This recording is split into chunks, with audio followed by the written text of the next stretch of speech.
Biola University, located right on the outskirts of one of the most important cities for immigration, Los Angeles, has many students that are obtaining their American education by way of student visa. One of these students is senior Kennie Sangster. Kennie is a Canadian citizen majoring in communication disorders.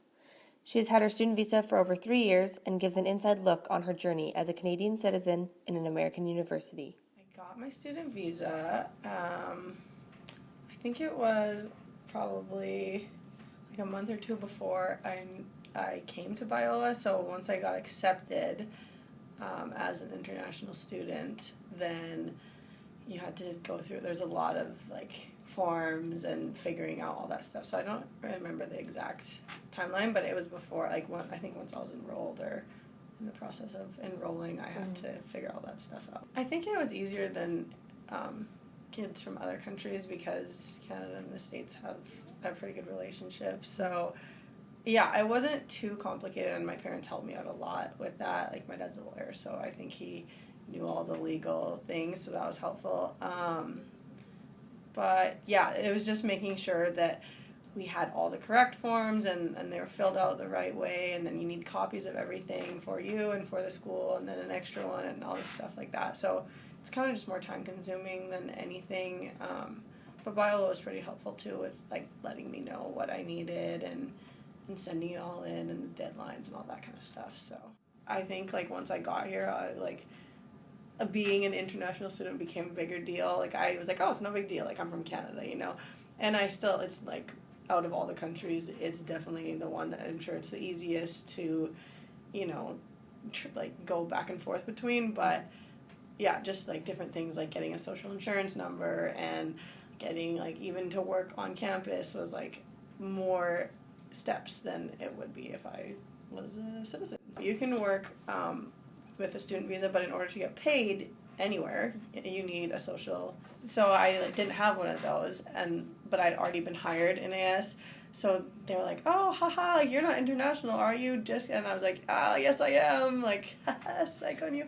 So then I had to go like get all that stuff. So I couldn't get paid for like the first 2 months probably that I worked because it was all coming in the mail, and then like the social security office was a nightmare. Like, that was one thing that I was not expecting because I thought like, oh yeah, I'm from Canada, just give me my little number. But we had to go back there like 3 times because there was all these issues with who knows what, something like in the computer system, because the international lady at Biola was helping me, and she's like, everything's good on your part here, and they were saying like everything's good. So it was literally like the government website or something that like had the issue. So then we had to like mail these things to DC. It just took forever. And like I don't know why, like they never said like, oh, this is the problem, but then I finally got that. So just like random things like that you wouldn't think about.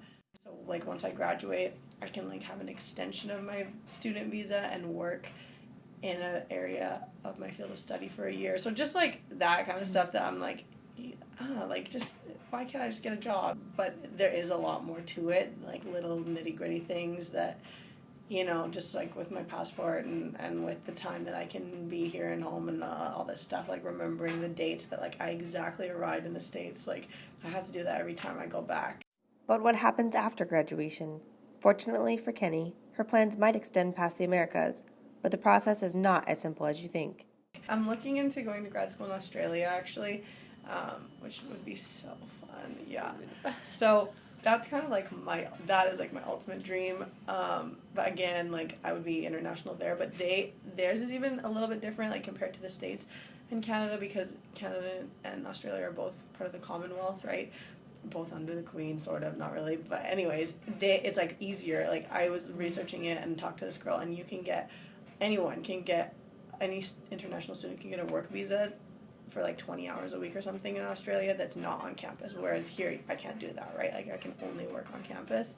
So that's kind of interesting and different stuff like that. But if I don't go to Australia, then I probably will stay in the States for grad school. And then after that, don't ask me about after that because I have no idea. Not only is maintaining a student visa difficult, but obtaining a work visa, now that's a different story. I actually like looked into applying for a work visa just while I was here because I wanted to maybe not work on campus. And basically, like, my parents would have to totally cut me off, they said, in order to apply. Like, you have to be totally independent. Like, no one is helping me with anything. I have no money, like, all this stuff. And then it costs like $300 to apply for a work visa, and then you're not guaranteed to get it or not. So you could just be throwing $300 away if they, like, reject you or whatever, you know? Oh my So gosh. I was like, I don't know, like, I can't. So I feel like you need, like, I don't know, someone needs to help me with that if I want to stay, or if I, like, give up my citizenship. I don't know.